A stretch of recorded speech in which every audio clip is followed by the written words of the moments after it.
내용들을 잘 눈에 마음에 담으시면서 함께 봉독하면 좋겠습니다. 그들이 산에서 내려올 때에 예수께서 경고하시되 인자가 죽은 자 가운데서 살아날 때까지는 본 것을 아무에게도 이르지 말라 하시니 그들이 이 말씀을 마음에 두며 서로 문의하되 죽은 자 가운데서 살아난 것이 무엇일까 하고 이에 예수께 묻자와 이르되 어찌하여 서기관들이 엘리야가 먼저 와야 하리라 하나이까 이르시되 엘리야가 과연 먼저 와서 모든 것을 회복하느냐 어찌 인자에 대하여 기록하기를 많은 고난을 받고 육체를 당하리라 하느냐 그러나 내가 너희에게 이르노니 엘리야가 왔으되 기록된 바와 같이 사람들이 함부로 대우하였느니라 하시니라.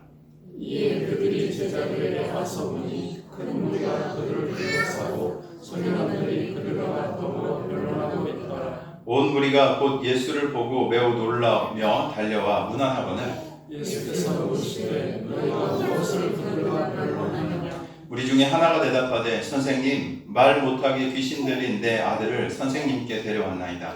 귀신이 어디서든지 그를 잡으면 엎드러져 거품을 흘리며 이를 가르며 그리고 화해지는지라 내가 선생님을 내가 자라가였으나 그들이 이해하지 못하리라. 대답하여 이르시되 믿음이 없는 세대여 내가 얼마나 너희와 함께 있으며 얼마나 너희에게 참으리요 그를 내게로 데려오라 하시매 이에 데리고 오니 귀신이 예수를 보고 곧 그 아이로 심히 병명을 일으키게 하는지라 그가 땅에 엎드러져 부르며 거품을 흘리더라. 예수께서 그 아버지에게 물으시되 언제부터 이렇게 되었느냐 하시니 이르되 어릴 때부터이니이다.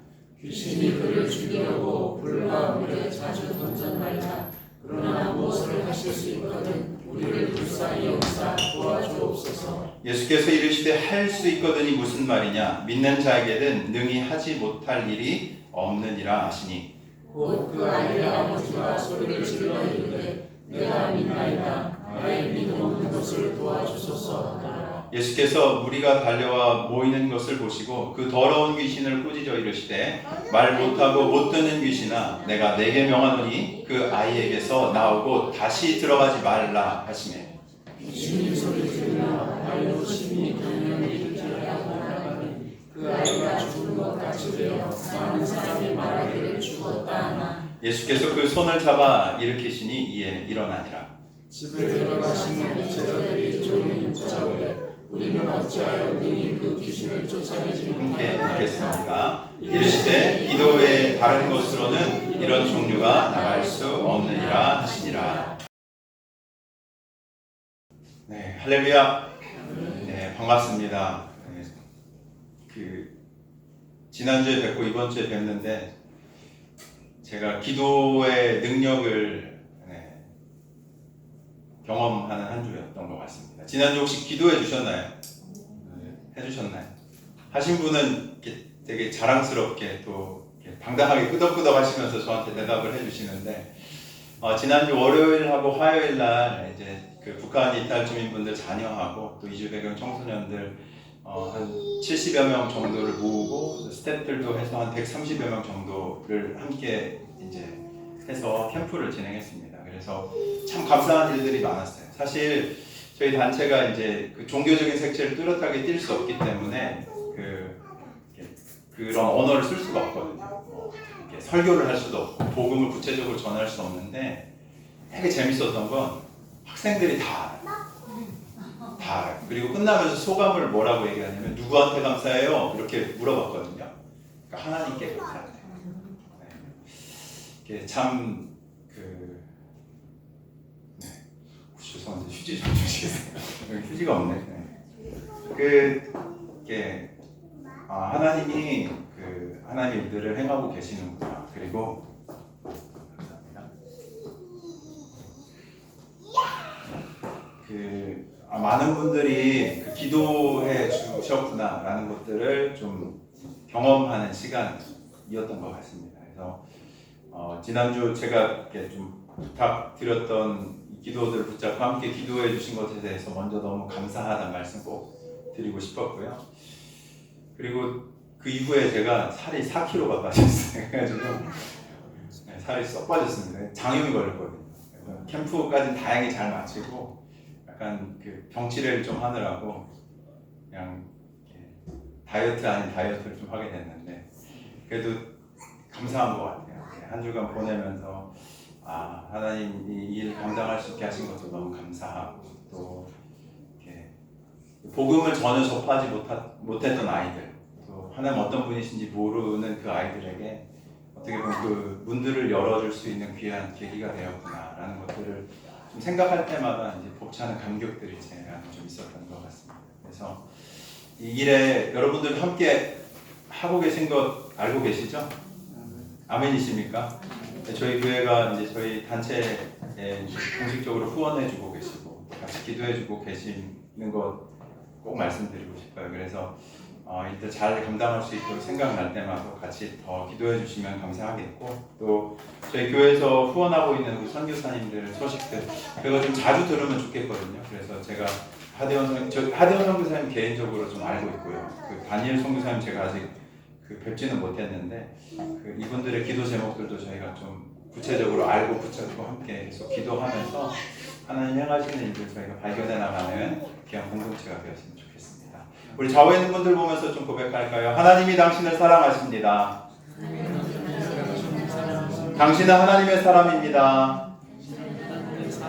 하나님께서 당신을 통해 놀라운 일을 행하실 겁니다.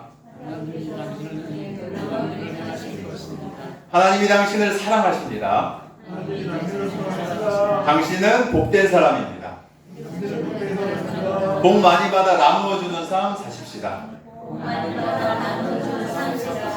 예수 닮은 삶 사십시다.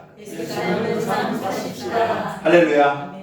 네, 우리의 고백대로 주님께서 우리 성도들의 삶, 저희의 삶을 아름답게 인도해 가실 줄로 믿습니다. 네, 오늘 본문 함께 좀 나누려고 합니다. 오늘 본문은 산 위의 영광과 산 아래의 현실을 연달아서 보여줍니다. 제가 지난주에 원로 목사님 모셔가지고 한 주를 좀 건너뛰긴 했지만 지지난주 나눴던 말씀 다 기억하시죠? 네, 무슨 말씀이었죠?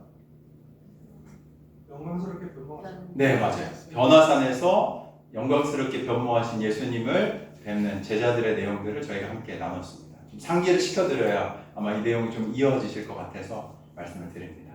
이 변화산에서 주님의 영광이 드러난 직후에 이 산 아래에는 어떤 일들이 일어나고 있는가 하면 귀신 들린 아이, 또 논쟁하고 있는 서기관들, 그리고 무기력한 제자들이 기다리고 있었습니다.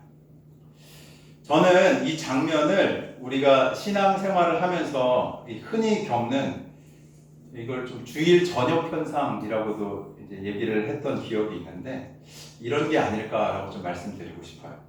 주일에 예배를 잘 드리고 한껏 고조된 충만한 마음으로 돌아오는 때들이 있죠. 혹은 어떤 집회에 참석했거나 어떤 부흥이나 수련회 때 참석을 했을 때 저희의 어떤 그 영적인 고조감이 이렇게 격양되어 있는 그때. 근데 그런 상황에서 집으로 돌아와서 주일 저녁에 현실을 마주하게 되면 어떻죠? 현실의 문제들, 피로함들이 확 몰려오면서 주일 저녁에 이렇게 확 사그라드는 듯한 이런 현상들. 그래서 이 주일 저녁 현상, 이렇게도 제가 좀 말씀드리기도 하는데 이런 게 아닐까라는 생각을 좀 해보게 됐습니다. 영광스럽게 변하신 예수님의 모습, 이 메시아의 모습을 뵌 그 여운이 가시기도 전에 이제 산 아래의 현실이 찾아오는 거죠. 오늘 본문을 살펴보면 주님께서는 그 바로 현실의 한복판에서 이 제자들에게 정말로 중요한 것을 가르치십니다. 그리고 이 가르치시는 건 지금 이 현실을 살아가고 있는 우리들에게도 매우 중요한 교훈을 주고 있는 것이죠. 먼저 배경을 우리가 좀 살펴볼까요? 예수님 당시에 유대 사회는 어떤 사회인가 하면 로마가 통치하고 있었던 사회였습니다.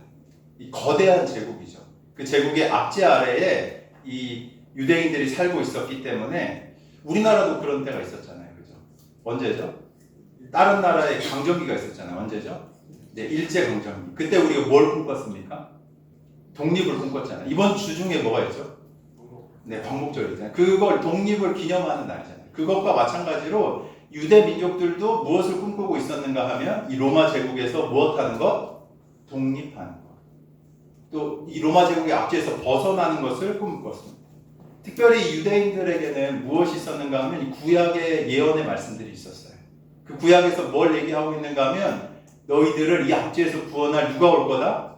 메시아가 올 거다 라는 예언이 있었기 때문에 어떻게 보면 우리가 가졌던 그 독립의 열망보다 더 크게 이 로마의 압제 시대 가운데서 메시아를 기다리면서 자유하게 될 날들을 꿈꾸고 기대했던 것이죠. 그리고 또 한 차원을 조금 더 생각해 보면 이 말씀이 예수님 당시에도 이제 시대 이야기를 하고 있지만 말씀이 기록된 시대가 있잖아요. 그죠?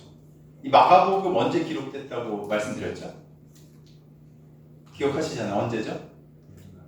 옛날에 네, 할렐루야. 네, 옛날 맞아요. 옛날인데 예수님 시대와는 조금 차이가 있어요. 언제인가 하면은 AD 한 60년도경. 그러니까 언제이냐면 특별히 어느 지역인가 하면 로마, 지금 이탈리아의 로마에 살고 있는 성도들. 그 성도들이 박해의 상황 가운데 있을 때 이 마가복음이 예수님이 어떠한 분이신지를 알려주기 위해서 기록됐다라고 말씀드렸습니다. 그러니까 로마의 한 복판, 그 로마시 안에 있는 성도들이 박해 상황에서 이 로마서를 이 마가복음을 지금 편지로 받았던 거죠. 근데 이 복음서를 기록한 마가가 뭐라고 얘기합니까? 8장에 보면 지난 우리 살펴봤죠. 이 박해 가운데 있는 성도들에게 예수님은 참된 메시아입니다. 예수님은 참된 구원자입니다. 그런데 그 길은 어디를 통해 드러나는가 하면 십자가의 부활을 통해 드러난다. 그러니까 뭐 해야 되냐면 그런 박해와 고난과 어려운 상황 가운데서도 너희들이 믿음을 붙들어야 돼. 이 박해와 힘듦의 상황 가운데서도 너희가 떠나는 것이 아니라 예수님의 말씀을 기억하고 이 어려움의 시간들을 지나서 부활할 것을 믿고 그 믿음을 붙들고 살아야 돼 라고 마가가 얘기하고 있는 것이죠. 우리가 살펴본 마가복음 8장에서 베드로는 뭐라고 예수님을 고백하죠? 주는 그리스도십니다 라고 고백합니다. 근데 그 대답 후에 예수님 뭐라고 얘기하셨어요? 십자가를 져야 돼. 십자가 뭐라고요? 사형의 형틀이라. 그 얘기인 즉슨 고난과 죽음을 의미하는 얘기를 예수님께서 그 메시아의 고백을 한 이후에 말씀하셨던 거예요. 그 얘기를 들으니까 베드로가 어떻게 반응합니까? 반대하죠. 주님 그러실 수 없습니다. 왜 주님이 돌아가셔야 돼요? 라고 반대하죠. 그러니까 이 시점부터 예수님의 초점이 어떻게 되냐면 변경이 돼요. 그 이전까지는 어떻게 하냐면 군중들을 상대로 5병이요, 7병이요의 기적들을 보여주시면서 가르치셨어요. 하나님의 나라가 이런 거야 라고 군중들과 여러 사람들에게 가르치셨지만 이제는 어떻게 하시는가? 그 베드로의 고백 이후에 제자들을 가르치시는 교육으로 바뀌게 되는 겁니다. 이 변화산의 영광의 이야기를 이제 미리 보기라면은 이 오늘 우리가 살펴보는 본문은 영광을 본 제자가 산 아래의 현실에서 무엇으로 살아가야 하는가를 보여주는 내용이에요. 우리 9절 한번 같이 읽어볼까요? 9절 함께 읽겠습니다. 시작! 그들이 산에서 내려올 때에 예수께서 경고하시되 인자가 죽은 자 가운데서 살아날 때까지는 본 것을 아무에게도 이르지 말라 하시니. 예수님은 지금 제자들하고 산에서 내려오고 계세요. 그러면서 뭐라고 얘기하시냐면 부활하기 전까지 내가 이렇게 영광스럽게 변한 모습, 그리고 모세와 엘리야와 내가 함께 얘기했던 이 내용들을 말하지 말라고 얘기하시는 거죠. 왜 그렇게 얘기하실까요? 알리면 더 좋은 거 아니에요? 예수님 이런 놀라운 분이야. 메시아 같아. 모습이 변하는 걸 내가 봤어. 하늘에서 음성이 들리는 것도 내가 들었어. 라는 게 전해지면 오히려 더 좋은 거 아닙니까? 근데 왜 예수님 말하지 말라 라고 얘기하시는 거죠? 9절에 나와요. 인자가 죽은 자 가운데서 언제까지? 살아날 때까지. 이 기한을 두신 거예요. 그 전까지는 말하지 말라. 곧 부활하실 때까지 알리지 말라는 거예요. 예수님의 십자가와 부활의 사건을 통과한 후에야 예수님께서 영광스럽게 변하신 이 내용들이 올바르게 이해될 수 있기 때문에 예수님께서는 지금 이렇게 말씀하고 계신 겁니다. 한번 생각해 볼까요? 일반 사람들, 무리들, 군중들이 예수님이 막 이렇게 영광스럽게 변했고 모세와 엘리야와 함께 말씀을 나누셨고 하늘에서 음성이 들려가지고 너희는 이 예수의 말을 들으라 라는 소식들을 들었다면 무슨 생각을 할까요? 앞에서 제가 말씀드렸듯, 배경에서 말씀드렸듯 유대인들의 기대는 어디로 흘러갔을까 생각해보면 로마를 물리칠 정치적인 메시아가 나타났구나 라는 생각으로 자연스럽게 흘러갈 수밖에 없었던 거예요. 만약 변화산에서 본 그 영광을 지금 소문낸다면 이 사람들이 예수님을 잘못된 방향으로 왕을 세우려 할 것이 분명했기 때문인 것이죠. 십자가에서의 메시아, 십자가를 지셔야 하는 예수님을 알지 못했던 그들은 로마의 압제에서 나를 구원할 메시아, 정치적인 메시아가 왔구나라는 생각을 품는 게 자연스러울 겁니다. 예수님에 대한 오해만 더 키울 것이 분명하기 때문에 예수님께서는 이것을 지금 말하지 말라라고 얘기하고 계신 것이죠. 실제로 예수님께서 후일에 예루살렘에 입성하실 때 그때서야 공식적으로 내가 메시아다라는 것을 인정하시죠. 인정을 받으시기도 하고 하시죠. 그 이전까지는 예수님이 스스로를 칭하실 때 뭐라고 부르는지 혹시 아세요? 스스로를 메시아라 하지 않으시고 뭐라고 하시는지 혹시 아십니까? 인자, 그죠? 약간 모호한 단어예요, 사실은. 그러니까 메시아가 아니라 인자라는 단어를 가지고 계속 자기 스스로를 지칭하시는 거예요. 그러니까 이걸 명확하게 드러내시지 않고 이제 자신을 소개하시는 말이기도 한 거죠. 제자들은 예수님의 이 말씀을 마음에 두면서도 이 죽은 자 가운데서 살아난다는 게 무슨 뜻인지 서로 토론했다고 10절에 기록합니다. 이 부활의 개념이 당시 제자들에게 분명하지 않았기 때문이에요. 그러면서 11절에 곧바로 누구에 관한 질문을 예수님께 하죠? 누구에 관한 질문? 네, 엘리야에 관한 질문을 예수님께 합니다. 어찌해서 서기관들이 엘리야가 먼저 와야 된다고 얘기를 하는 거예요? 라고 예수님께 질문을 하죠. 이건 왜 그러냐면 이렇게 구약을 아는 사람이면 자연스럽게 이렇게 떠오를 수밖에 없어요. 말라기서, 구약의 제일 마지막 책이 말라기서인데 마지막 장이 몇 장인 줄 아세요? 4장이에요, 4장. 그리고 제일 마지막 절 6절인데 4장 5절 6절에 예언이 나와 있어요. 무슨 예언이 나와 있냐면 메시아가 오기 전에 엘리야가 보내질 건데 이제 그 내용들이 마지막 부분에 기록되어 있기 때문에 제자들이 이 질문들을 지금 하고 있는 거죠. 그리고 제자들이 그 변화산에서 누굴 보고 왔어요, 지금? 영광스러운 모습의 엘리야를 보고 왔어요, 지금. 엘리야를 보고 실제로 보고 왔기 때문에 그 사건과 예언이 아마 이렇게 연결이 되어져서 생각이 났던 것이죠. 그리고 혹시 예수님이 진짜 메시아라면 이 엘리야의 재림이 먼저 있어야 된다고 이 말라기서의 말씀에 기록되어 있는데 그럼 이 예언은 어떻게 된 겁니까? 라는 맥락에서 지금 예수님께 이 엘리야의 질문을 던지고 있는 겁니다. 그 질문에 대해서 예수님께서 12절, 13절에 답하고 계시는데 먼저 이 12절 상반부를 통해서 엘리야가 와서 뭐요? 모든 것을 회복한다는 이 예언 자체가 옳다라고 예수님께서 말씀하시죠.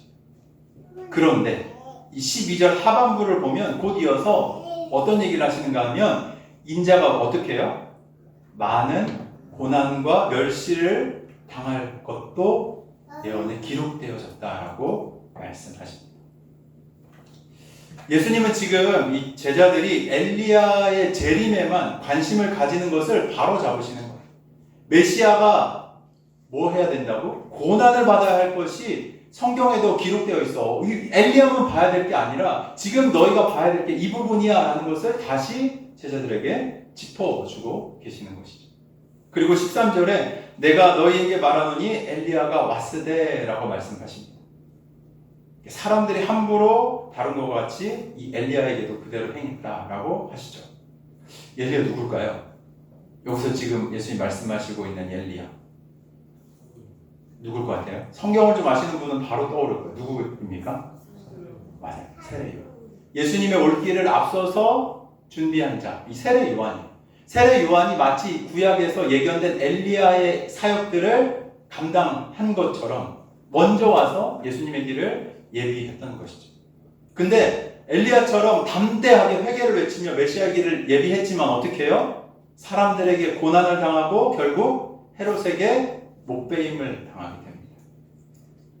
그리하여 엘리야에 대한 예언은 세례 요한으로 부분적으로 성취되었고, 이 예수님께서 처음 오신 이때 이 고난받는 메시아의 그 앞길을 예비하는 이 종의 모습이 이 바로 세례 요한을 통해서 나타났던 것이죠.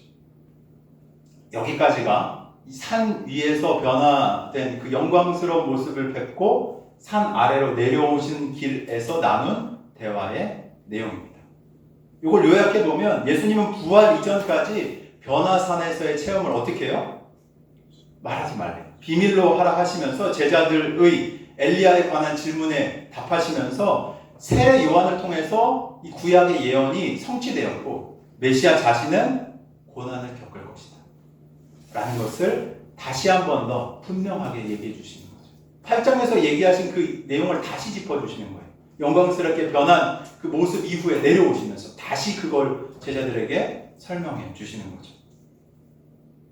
이에 대해서 제자들의 반응을 보면 놀랐어요. 근데 차마 더 묻지 못한 채 예수님을 따라서 산 아래로 내려옵니다. 예수님과 세 명의 제자가 이 산에 올라간 사이에 이 남아있던 제자들에게도 문제가 생겼습니다. 무슨 일인가 살펴보니 이 한 아버지와 귀신 들린 아들이 찾아와서 생긴 일 때문에 사건이 벌어진 거예요. 한 가장이 자기 아들을 데리고 누구를 보러 왔냐면 예수님을 보러 왔어요. 예수님을. 근데 마침 그 자리에 예수님 계셨습니까? 안 계셨습니까? 안 계셨어요. 예수님 보러 왔는데 예수님이 안 계시네. 그러니까 어떻게 해요? 자연스럽게 예수님의 남아있는 제자들에게 도움을 청한 거예요. 그리고 무슨 도움을 청했는가 하면 데리고 온 아들이 말 못하게 하는 귀신에 사로잡혀 있는데 발작을 일으키고 거품을 불고 이를 갈면서 쓰러지는 증세를 보이는 거죠. 현대 의학적으로 생각을 해보면 이거는 어떤 것 같아요? 약간 간질하고 좀 비슷한 질환인 것 같아요.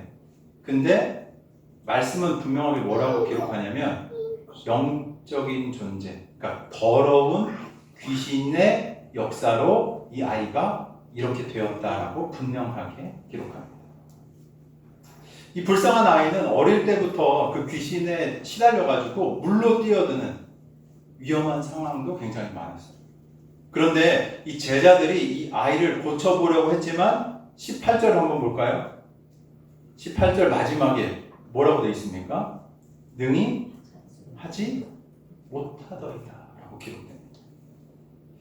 우리가 이미 앞에서 살펴보았듯 예수님께서 제자들을 어떻게 하시냐면 파송해요. 파송해가지고 뭐 하시죠? 더러운 귀신을 제어할 뭘 주셨어요? 권위를 주셨어요. 권능을 주셨다고요. 제자들도 이전에 둘씩 다니면서 그 권위와 권능을 사용해 본 경험이 있는 사람들이에요. 성공적으로 귀신을 쫓아본 제자들이었습니다. 근데 이번의 경우는 어떻게 해요? 달랐어요. 제자들이 어떻게 해서든 스승님이 안 계셨는데도 그래도 내가 그래도 해본 경험이 있고 예수님한테 권위도 받았는데 어떻게 해서든 애써 보면서 이 귀신을 쫓으려고 했겠어요? 안 했겠어요? 했어요. 노력했다. 근데 그렇게 애를 써도 귀신이 나가지 않았던 거예요. 그러니까 어떻게 합니까? 그 광경을 지켜보던 옆에 있던 서기관들이 비웃는 거예요. 그리고 막 트집을 잡는 거죠. 그러면서 막 말싸움이 일어났어요. 야, 봐라. 야, 니네 선생 없으니까 니네 힘도 못 쓰네. 너 그 가짜 아니야? 가짜 능력 행하는 거 아니야? 라고 하면서 이 제자들과 시비가 걸린 거예요. 그러니까 당황했겠어요? 안 했겠어요? 제자들. 아니야, 내가 진짜로 귀신을 제어하고 쫓는 경험을 했어. 예수님 그런 권한을 주신 게 분명해 라고 하면서 아마 당황해서 이런 논쟁들을 벌이고 거기에 시끌시끌하니까 뭐해요? 재밌는 구경 뭐죠? 쌍구경이죠. 아마 사람들이 몰려들었던 거예요. 구경꾼들까지 몰려들어가지고 혼란스럽고 부끄러운 현장이 지금 이 현장인 것이죠. 예수님께서 바로 그 순간 내려오신 겁니다. 군중은 15절을 보면 15절에 뭐라고 되어 있냐면 예수를 보고 어떻게 해요? 매우 놀라가지고 달려와서 인사를 합니다. 그리고 예수님께서 무슨 일이냐라고 물으시니까 16절을 보면 무리 중 한 사람이 이 한 사람 누구냐면 맥락을 보면 누구예요? 아빠예요, 아빠. 그 아이의 아버지입니다. 이렇게 대답하죠. 선생님, 말 못하게 귀신 들린 내 아들을 선생님께 데려왔습니다. 귀신이 그를 잡으면서 어디든지 막 거꾸로 넘어뜨리는 거예요. 거품을 흘리며 이를 갈면서 까무러치게 해요. 내가 선생님의 제자들에게 내쫓아달라고 부탁을 했는데 그들이 능히 그것을 하지 못했어요. 라고 얘기를 하는 거죠. 이제 상황 파악이 됐습니다. 이 아버지가 이렇게 하는 얘기에 어떤 마음이 담겨 있을 것 같으세요? 먼저는 간절한 마음이 있지 않겠습니까? 간절한 호소를 지금 하고 있는 거예요. 이제 드디어 나타난 그 예수님 앞에. 그리고 또 마음 한편에는 어떤 마음이 있었겠어요? 약간의 불편함과 실망감이 있지 않았겠어요? 예수님 제자라면 이런 거 능히 할 수 있다고 내가 소문도 들었는데 왜 못하는 거지? 이거 못하는 거 아니야? 내 아들은 못 고치는 거 아니야? 라는 실망과 낙심이 한편에 있었을 것 같아요. 이때 예수님의 반응이 19절에 기록되어 있습니다. 19절 함께 읽겠습니다. 시작. 대답하여 이르시되 믿음이 없는 세대여 내가 얼마나 너희와 함께 있으며 얼마나 너희에게 참으리요 그를 내게 데려오라 하시네. 예수님의 이 말씀은 이 오늘 본문 전체의 흐름을 좌우하는 되게 중요한 말씀이에요. 예수님 지금 누구한테 믿음이 없는 세대라고 얘기하고 계신 걸까요? 누구한테? 누구일까요? 귀신 들린 아이의 아버지도 처음에는 예수님의 능력을 완전히 확신하지 못한 모습이었어요. 제자들은 어때요? 제자들은 말할 것도 없이 이거 권능을 주셨잖아요, 예수님이.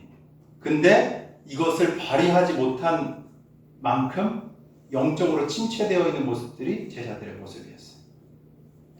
여기 또 이 자리에 있는 서기관들 어때요? 예수님을 수용하고 막 받아들입니까? 아니에요. 적대적이에요. 예수님의 제자들을 공격하고 막 말싸움하고 있었어요. 그래서 예수님께서 지금 이 뭐라고 말씀하세요? 믿음이 없는 세대. 누구에게 말씀하신 걸까요? 모두예요, 모두. 그냥 이 자리에. 이 전 세대가 왜 이렇게도 믿음이 없냐? 라고 지금 말씀하시는 거죠. 이 자리에 있었던 제자들, 예수님의 책망에서 자유로울 수 없었습니다. 어떤 이게 주석가들은 이 믿음 없는 세대를 지칭하는 게 이 주로 제자들을 얘기한다라고도 말해요. 이 제자들은 예수님 곁에서 수많은 기적과 가르침들을 받잖아요, 그죠? 근데 충분한 믿음을 발휘하지 못하고 귀신을 쫓아내지 못합니다. 앞에 6장에서 예수님 권세를 쥐어 주시면서 귀신들을 제어하게 하셨을 때 놀라운 일들을 했지만 지금은 실패한 거예요. 왜요? 예수님께서 곧 그 이유를 말씀하시겠지만 여기에서는 믿음의 부족이 근본적인 원인임을 암시하고 계십니다. 예수님의 이 탄식 속에서는 어떤 마음이 있는가 하면 거룩한 분노와 실망감이 여기에 있는 거예요. 내가 얼마나 너희와 함께 있어야 이걸 진짜로 깨닫겠니? 이걸 진짜로 믿을 수 있겠니? 내가 얼마나 참아야 되겠니? 라는 말씀을 하고 계신 것이죠. 예수님께서 자기가 사역하고 있는 기간 동안에 보여주시고 가르쳐 주신 것에 대해서 사람들이 매우 더디게 반응하는 것, 완악하게 그것을 믿지 못하는 것을 지적하고 책망하시는 겁니다. 사실 이제 예수님은 머지않아서 십자가를 지시고 부활 승천하셔야 돼요. 근데 아직도 제자들의 믿음이 이 모양이니까 어떠셨겠습니까? 답답하신 거예요. 안타까우시고.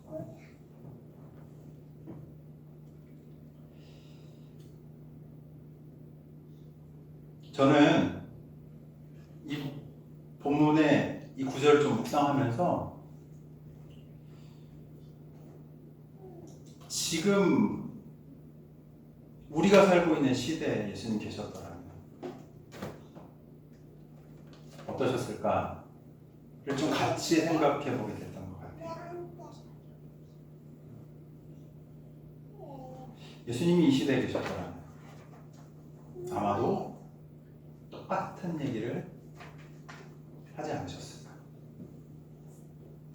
오늘날에 이 믿음이 없는 세대요, 불신의 세대요, 신뢰하지 않는 세대요 라고 말씀하시면서 탄식하시지 않겠습니까?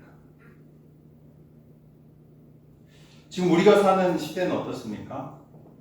제가 느끼기에 이 시대는 그 어느 때보다, 역사의 그 어느 때보다 불신의 이 분위기, 불신의 공기가 굉장히 짙은 것 같아요. 안 믿어요. 어지간해서 안 믿어요. 그나마 우리가 어떤 믿음의 공동체, 공동의 고백을 하는 사람들 안에서 이렇게 활동하기 때문에 그걸 잘 못 느끼는 거지. 저 자주 만나거든요. 교회 밖에 있는 사람들 자주 만나요. 뭐 그들과 상담도 하고 얘기도 하고 뭐 도와주고, 뭐 지난주에는 뭐 이렇게 제가 그 여자 교도소도 다녀왔어요. 사건이 좀 있어가지고. 안 믿어요. 숫자, 효율, 보여지는 것만을 신뢰하는 세대가 지금 우리가 살아가는 이 시대가 아닌가 라는 생각을 해보게 됩니다. 우리가 사는 시대가 그런데 주님이 계셨다면 똑같은 말 하지 않으셨을까? 불신의 세대요, 신뢰하지 않는 세대요, 믿음이 없는 세대요. 여러분, 믿음이 뭔지 아세요? 우리가 믿는 믿음, 우리가 믿는 믿음이 뭔지 아세요? 보이지 않는 하나님을 믿는 겁니다. 믿으십니까? 우리가 가진 믿음이 뭐예요? 보이지 않는 하나님을 믿는 믿음이에요. 보이지 않는다. 보이지 않는 하나님을 신뢰하면서 살아가는 게 믿음이에요. 우리가 가진 믿음이라. 믿는 자는 눈에 보이는 것만을 믿는 사람들이 아니라 보이지 않는 하나님께서 이 땅을 주관하시며 우리와 함께 하시는 분이라는 것을 믿으면서 그것을 구현해내며 사는 자들이 진짜 믿는 사람들인 거예요. 이 불신의 시대에, 보이는 것만 믿는 시대에, 통계만, 과학적인 것만 내가 보여야지 믿겠다라고 하는 이 시대에 보이지 않는 것을, 그 하나님을 섬기는 자들이라는 거죠. 참 믿음으로 보이지 않는 영적인 세계를 알고 주님을 따라가는 진정한 믿음을 소유한 우리 민들레 교회 교우님들 되시길 주의 이름으로 축원합니다. 모르는 거예요, 세상. 영적인 눈이 뜨여지기까지 몰라요. 무슨 얘기 하는지도 알지 못해요.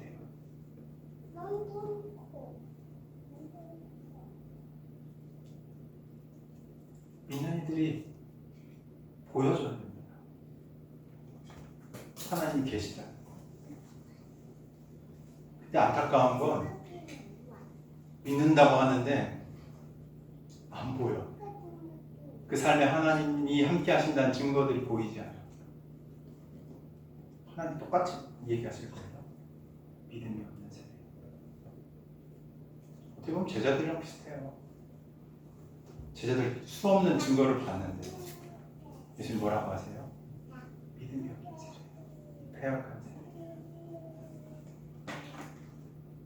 참 믿음으로 살아가시길 주의 이름으로 축원합니다. 우리가 있으면 하나님이 계신 게 보여야 돼요. 우리가 입을 열어 누군가와 함께 대화하고 나누고 섬길 때 뭐가 나타나야 되냐면 하나님의 손길과 마음과 하나님의 음성이 드러나야 돼요. 하나님 우리를 그렇게 부르셨다. 이 기능들을 잃어버린 세대에 우리가 살고 있지는 않을까. 그래서 오늘 이 말씀을 묵상하면서 이 구절이 저한테는 좀 그렇게 깊이 다가오더라고요. 이어지는 19절 하반부 말씀을 보면 예수님 어떻게 하시는가 하면서 더 이상 지체하지 않으시고 어떻게 하세요? 아이를 내게 데려오라 말씀하십니다. 어떻게 하냐면 문제의 핵심으로 바로 들어가시는 거예요. 믿음이 없음을 예수님께서는 탄식하셨지만 그렇게 그냥 탄식하고 짚어주시는 것만으로 그치는 게 아니었다라는 거예요. 주님은 그 사건에 어떻게 하십니까? 지금 직접 개입하셔서 하나님의 능력을 보여주시는 거죠. 여기서 저는 예수님이 어떤 분이신지를 볼 수 있는 것 같아요. 우리 주님은 참 오래 참으시는 분이에요. 오래 인내하시는 분이세요. 그리고 자비를 베푸시는 분이십니다.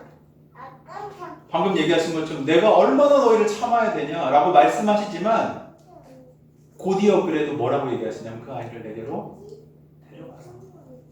내가 해결할게. 데려가라. 주님은 낙심한 제자들과 아버지를 그냥 그렇게 책망하고 그대로 두시는 게 아니라 당신께로 초청하여서 해결의 길로 이끌어 가시는 거예요. 우리의 믿음이 부족해도 우리가 주님께 나아가면 길이 열리는 줄 믿으시길 바랍니다. 주님께 나아가는 거예요. 부족해도 주님이 해결자시니까. 20절을 보면 사람들이 아이를 예수님께로 데리고 옵니다. 그 악한 귀신이 예수님을 보자마자 어떻게 하냐면 아이에게 심한 발작을 일으키게 해요. 아이가 막 땅에 쓰러져서 구르고 거품을 막 뭅니다. 아마 좀 상상을 해보시겠어요? 처참한 모습이 아닌가. 얘가 막 거품 물고 바닥에 뒹굴면서. 예수님께서는 이런 상황에서 바로 수습하지 않고 어떻게 하냐면 먼저 무엇 하시냐면 아버지에게 질문을 하세요. 21절에 보면 뭐라고 질문하십니까? 언제부터 이렇게 됐냐라고 질문하세요. 아이의 상태는 이미 예수님이 보시기에도 심각하지만 주님은 이 대화를 통해서 이 상황의 깊이와 오래됨을 좀 드러내고 싶으셨던 것 같아요. 아버지가 대답하죠. 언제부터예요? 어릴 때부터예요. 어릴 때. 귀신이 자주 내 아이를 불 속과 물 속에 던져서 죽이려고 했습니다. 이 말 한번 좀 잘 생각해 보시겠어요? 이 자리에도 아이가 있고 또 제 아이도 있는데 한번 생각해 봤어요. 말씀 묵상하면서 내 아이가 병에 걸려서 귀신에 걸려서 막 불에 뛰어들고 물에 뛰어들고 거품물로 죽을 뻔한 적이 한두 차례가 아니에요. 그랬다면 부모의 마음이 어땠겠습니까? 어릴 때부터 그걸 보면서 노심초사하면서 얘를 어떻게 해요? 얼마나 그 속이 타들어갔을지 좀 상상이 되세요. 아마 이 아버지는 아들을 지키느라 불철주야 노심초사하면서 절망과 희망 사이를 왔다 갔다 했을 거예요. 이제 마지막 희망으로 예수님께 나온 거죠. 근데 제자들이 어떻게 합니까? 성공해요? 실패해요? 실패해요. 그러니까 또 낙심한 거예요. 그 자리에서. 그래서 그 아버지는 예수님께 이렇게 간청하죠. 그러나 무엇을 하실 수 있거든 우리를 불쌍히 여기서 도와주옵소서 라고 예수님께 말합니다. 여기 이 아버지가 한 말을 좀 자세히 보면은 어떤 표현이 있는가 하면 할 수 있거든 이라는 표현이 있어요. 그 영어로 보면 if you can do anything 이라고 되어 있거든요. 그러니까 즉 예수님 혹시 뭔가라도 좀 하실 수 있다면 제발 저를 좀 도와주세요. 라는 말인 거예요. 그러니까 이 간구에는 먼저는 아마 간절함이 있었겠죠. 예수님이 하실 수 있겠다는 간절함이 있지만 또 다른 한편으로는 뭐가 있냐면 의심과 불확실함이 같이 함께 섞여 있는 거예요. 할 수 있으시다면 혹시 이거 못하시는 거 아니야? 이 제자들도 못했는데 이분도 혹시 못하시는 거 아니야? 라는 그 마음이 같이 함께 섞여 있는 거죠. 왜냐하면 방금 전에 제자들이 어떻게 못했어요. 그러니까 더 그런 마음이 좀 있지 않았을까. 어쨌든 이 말은 예수님의 능력에 대한 완전한 신뢰가 있다 없다? 없는 말이에요. 그렇잖아요. 그 부분에 대해서 예수님은 놓치지 않으세요. 23절 되게 유명한 말씀인데 같이 한번 좀 읽어볼까요? 23절 시작. 예수께서 이르시되 할 수 있거든이 무슨 말이냐? 믿는 자에게는 능히 하지 못할 일이 없느니라 하시니. 아멘. 믿는 자에게는 능히 하지 못할 일이 없느니라. 무슨 얘기냐면 이 얘기를 그냥 정말로 직설적으로 한번 말씀드려보면 내가 능치 못함이 있겠니? 할 수 있거든이 무슨 말이에요? 내가 능치 못함이 있겠니? 라고 오히려 그 아버지에게 반문하시는 거예요.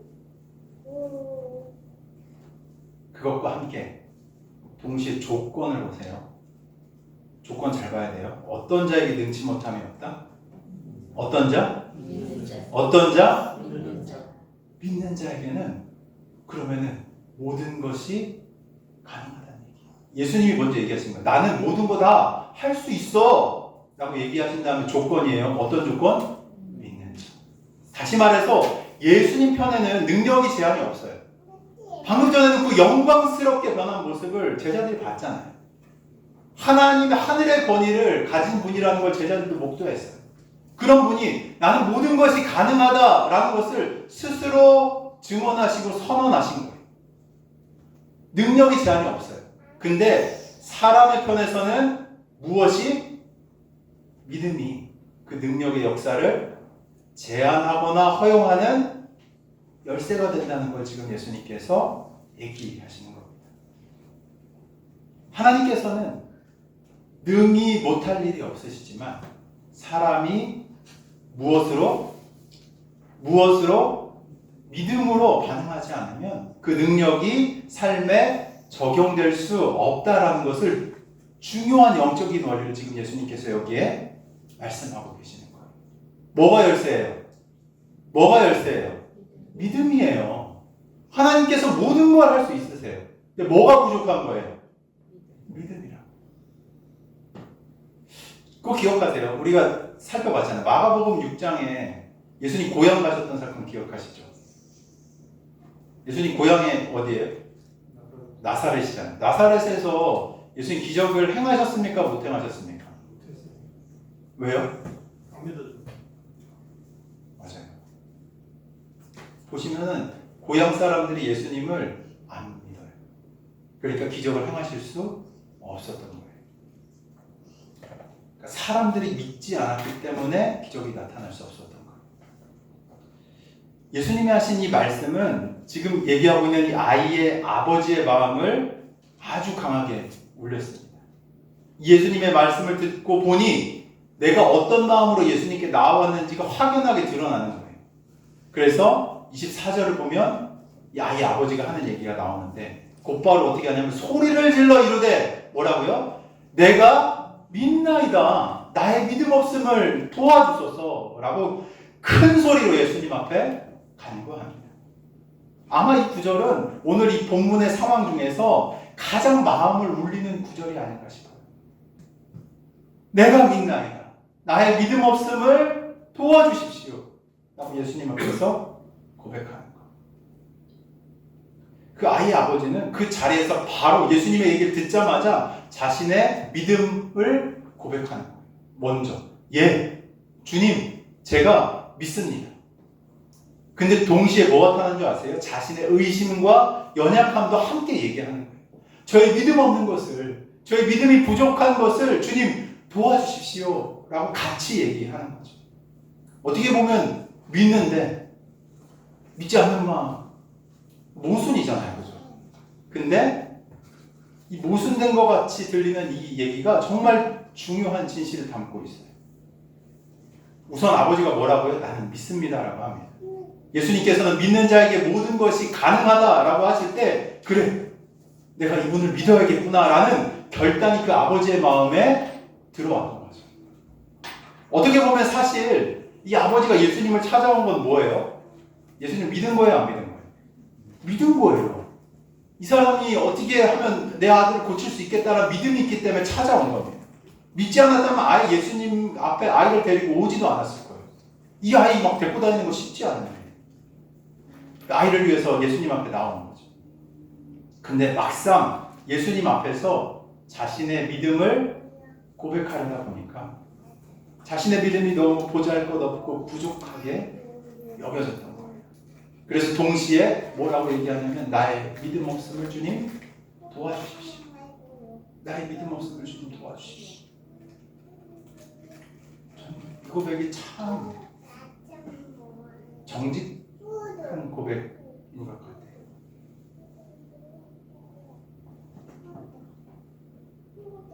주님, 제가 믿음을 가지려고 하지만 제 안에 의심과 두려움이 함께 있습니다. 이 부족한 마음도 주님께서 채워주셨으면 좋겠어요.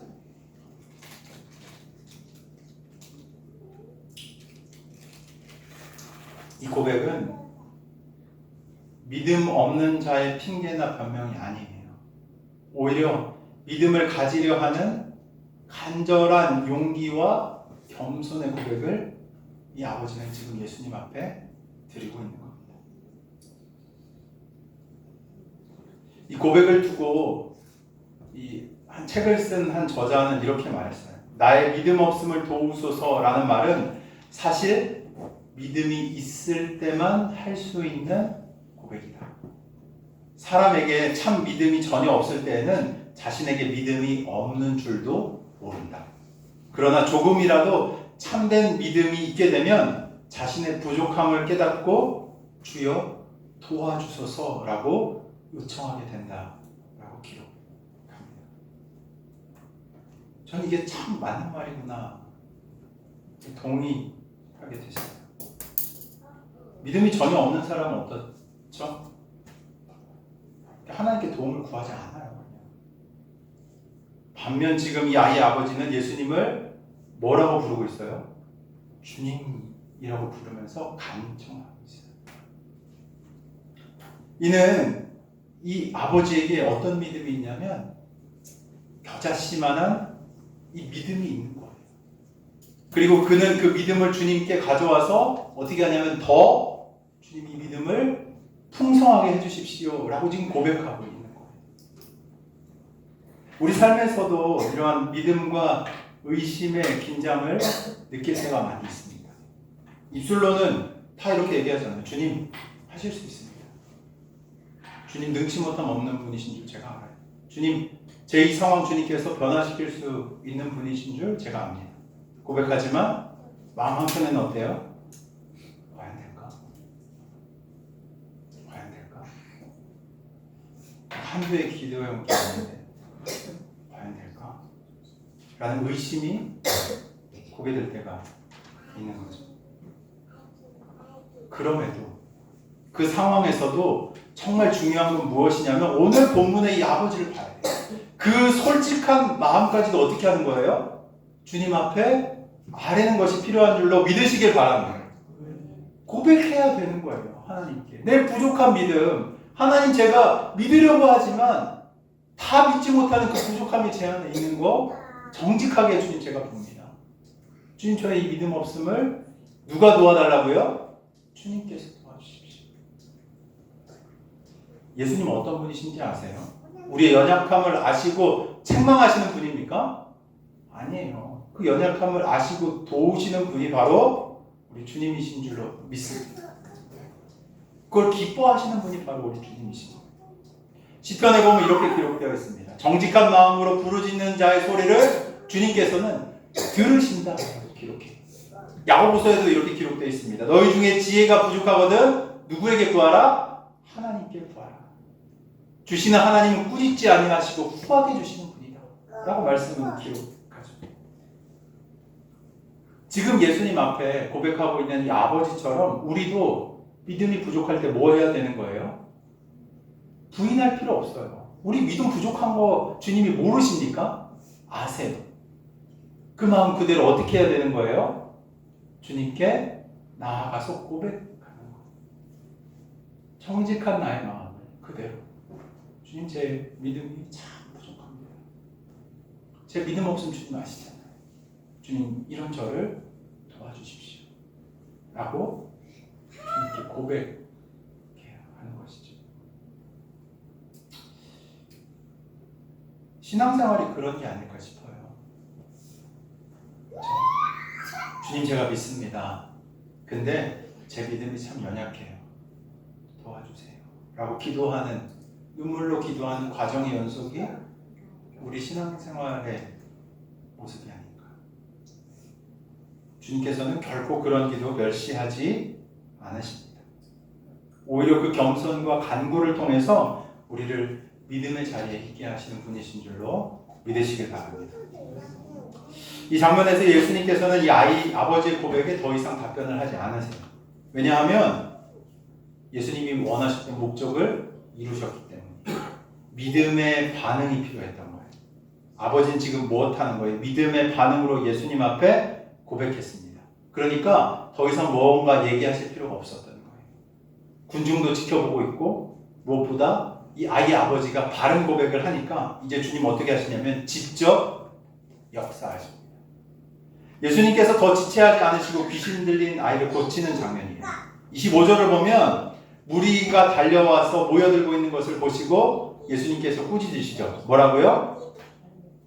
말 못하고 못 듣는 귀신아, 내가 내게 명하노니 그 아이에게서 나오고 다시 들어가지 말라 라고 명령하십니다.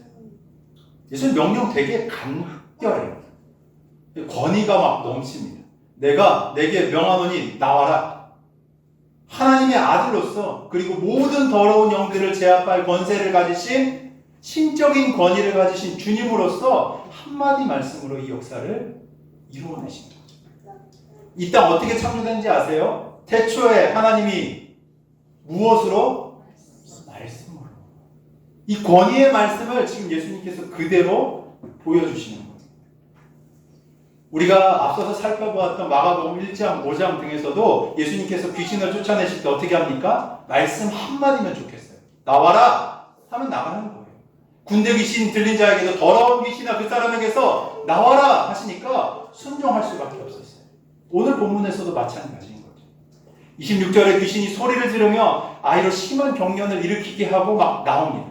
마지막 발악을 하는 거예요. 그리고 아이는 어떻게 되냐면 막 죽은 것처럼 눕게 돼요. 그러니까 사람들이 뭐라고 합니까? 아이가 죽었다 라고 막 수근거려요. 아마 실제로 이 아이는 이 귀신이 막 동하는 것 때문에 탈진해가지고 막 의식을 잃고 쓰러진 게 아닐까 생각해봐요. 그러나 예수님께서 27절 어떻게 해요? 그 아이의 손을 잡아서 아이를 일으키시니까 어떻게 합니까? 아이가 일어섭니다. 할렐루야! 예수님께서 손잡아 일으키시니까 일어서는 거예요. 완전한 치유와 회복의 순간인 거죠. 이제 그 더러운 귀신은 다시 그 아이에게 들어가지 못하게 될 거예요. 왜냐하면 예수님께서 명령하셨기 때문에 온전하게 되는 거죠. 이 기적의 이야기에서 우리는 예수님의 권세를 보는 거예요. 예수님의 어떤 권세? 절대적인 권세. 다시 한번 이분이 어떤 분이신가? 이분이 가지신 권위와 능력이 어느 정도 수준이신가를 우리가 보게 되는 겁니다. 앞서 제자들 어떻게 해요? 실패해요. 권위를 받았음에도 불구하고 실패합니다. 사실 제자들 사람이니까 한계가 있었겠죠. 그러나 예수님은 어떤 분이세요? 실패가 없는 분이신 줄로 믿으시길 바랍니다. 없는 분이에요. 어떤 어려운 영적인 문제라도 어떤 강력한 귀신의 역사라도 주님의 말 한마디의 권위 앞에선 산산하게 무너지는 거예요. 믿는 자에게는 뭐요? 능치 못함이 없다. 이 말씀은 사실 믿는 자들이 의지하는 대상인 하나님께 불가능이 없다라는 말씀이기도 합니다. 예수님은 친히 하시는 하나님의 말씀을 능력 없이 제한 없이 보여주실 수 있는 분이신 것이죠. 이 마가복음의 병 고침의 기적의 이야기들이 많이 나오지만 이 9장의 사건들처럼 제자들이 시도했다가 실패한 것을 예수님께서 완전하게 해결하시는 이 사건은 예수님의 권위와 능력, 그분이 얼마나 탁월하신 분이신지를 명확하게 보여주는 겁니다. 우린 여기서 한 가지, 변화의 산 기억하시죠? 이 앞선 본문 변화의 산과 이 변화하신 그 영광과 연관지어서 이 의미를 좀 살펴봐야 될 필요가 있어요. 산 위에서 예수님의 얼굴과 옷이 빛나고 모세와 엘리야가 나타났습니다. 말 그대로 그 하나님의 하늘의 영광이 임한 거예요. 근데 그 산 아래는 어때요? 지금 한 어린아이가 귀신에 눌려서 고통당하고 뒹굴고 거품 물고 있어요. 이것은 땅의 고통, 어둠의 세력이 판치는 현장인 거예요. 산 위에서는 하나님의 음성이 막 들렸잖아요. 이는 내 아들이다. 너희는 이를 따라라. 예수님의 거룩한 신성이 드러났죠. 근데 산 아래는 어떻게 돼요? 마귀의 비명소리가 막 들리는 거예요. 그리고 인간의 나약함, 한계가 드러나고 있는 겁니다. 얼마나 분명한 대비.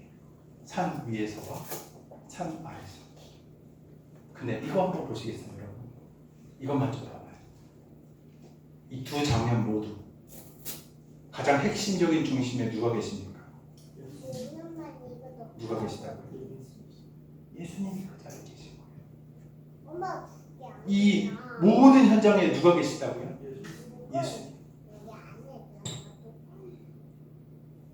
산 위에서는 예수님의 영광이 나타났고 산 아래에서는 인간의 비극이 나타났다. 산 위에서는 하나님이 이는 내 아들이라 하시며 기뻐하셨고 산 아래에서는 한 인간의 아버지가 자기 아들을 위해서 탄식했다. 산 위에서는 영적인 황홀경이 있었지만 산 아래에서는 심각한 영적인 싸움이 있었다. 그러나 예수님께서는 산 위에서도 주님이시고 산 아래에서도 주님이시다. 우리 주님은 영광과 능력으로 충만하시면서 동시에 가장 낮은 곳의 아픔까지도 어루만지실 수 있는 분이심을 믿으시길 바랍니다.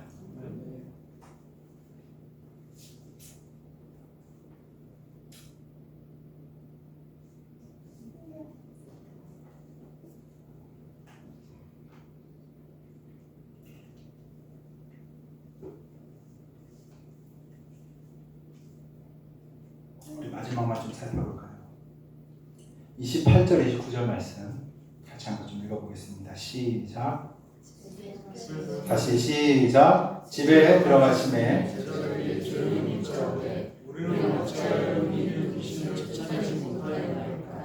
이르시되 기도 외에는 다른 것으로 이런 종류가 나갈 수 없느니라 하시니라.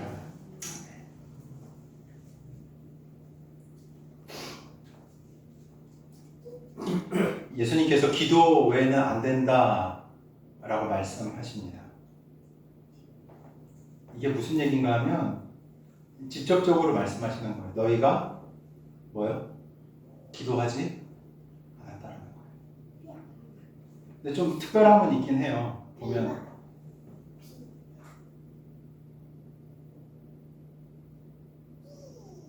이런 종류, 기도 외에는 다른 것으로 이런 종류가 나갈 수 없다.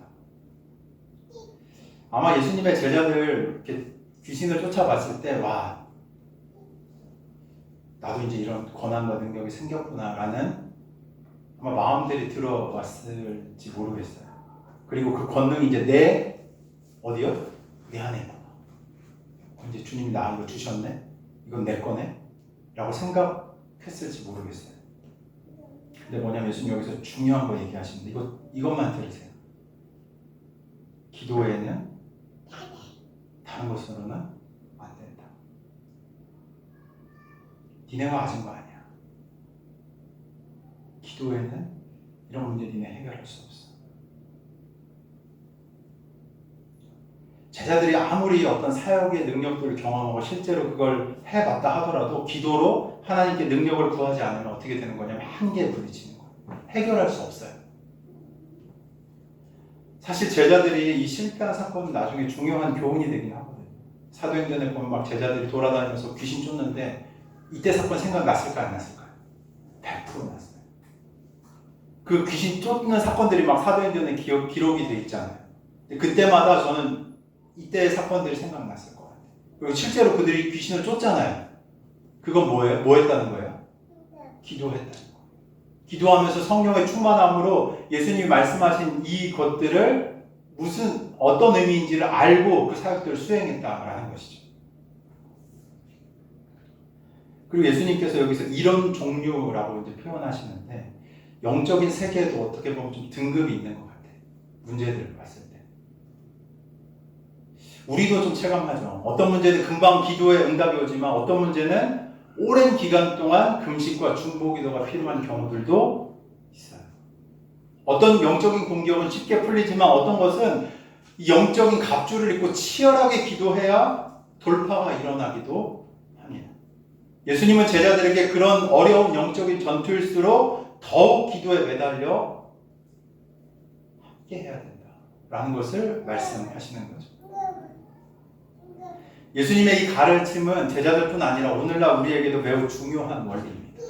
신앙생활에서 종종 우리는 기도의 자리를 소홀히 하고 무엇이든 자기의 힘으로 해보려 할 때가 있어요. 교회에서 섬김도 내 경험과 실력으로 하고 마주하는 문제들의 해결도 하나님께 묻기보다는 자기 지혜로 해결하려고 하죠. 하지만 영적인 실력은 곧 기도의 실력입니다. 기도의 무릎을 꿇지 않으면 영적인 힘이 나올 수가 없어요. 예수님 자신도 그러하셨습니다. 하나님의 아들이신 예수님도 공생의 내내 틈만 나면 어떻게 하셔요? 한적한 곳에 가서 뭐 하십니까? 기도하셔요. 제자들은 예수님이 그렇게 기도하시며 힘쓰는 모습 옆에서 보면서 그걸 차츰차츰 알아가게 됐던 거예요. 혹시 여러분 삶 가운데 반복되는 실패나 변화가 없는 문제 앞에서 실망하고 계신 분들은 혹시나 계시지 않습니까? 우리가 간과한 기도 외에는 이런 능력이 나갈 수 없다 말씀하신 주님의 말씀을 오늘 새겨 들으시길 주의 이름으로 축원합니다. 우리가 정말로 그 문제를 두고 기도해봐야지. 그리고 간절하게 기도해야지. 정말 겉으로 애쓰고 방법을 찾았지만 무릎을 꿇고 하나님의 능력을 구하는 시간들은 충분하지 않았는지를 살펴봐야 하는 것이죠. 그리고 또 한 가지.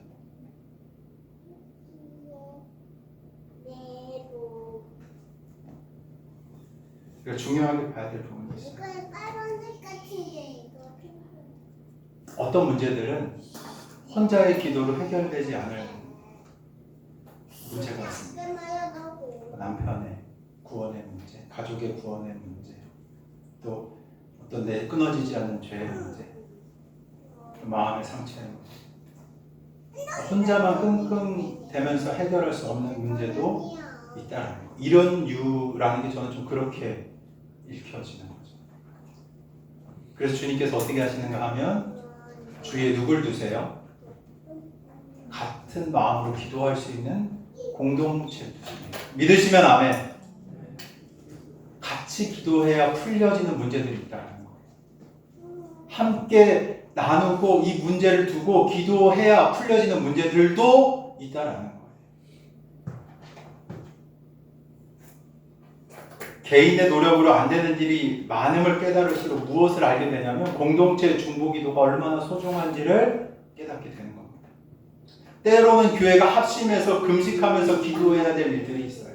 가정의 문제든 교회의 문제든 혼자 끙끙 앓지 않고 중보기도를 요청하고 함께 해야 되는 거죠. 그게 뭔지 아세요? 믿음의 표현이에요. 그게 믿음의 표현이에요. 하나님은 이 공동체 기도에 이 공동체 중보기도에 응답을 주시는 분이 되십니다. 제자들도 훗날에 함께 모여서 기도하면서 막 옥문이 열리고 하는 이런 놀라운 일들을 많이 봐왔던 거예요. 우리 교회도 이렇게 깨어서 함께 서로를 위해 중보할 수 있는 교회가 되기를 소망합니다. 아멘. 기도 외에 이런 교가 나갈 수 없어요. 우리가 어떤 영적인 상태를 가지고 있는지는 우리가 어떻게 주님 앞에서 영적인 호흡을 이어가고 있는가가 말해주는 겁니다.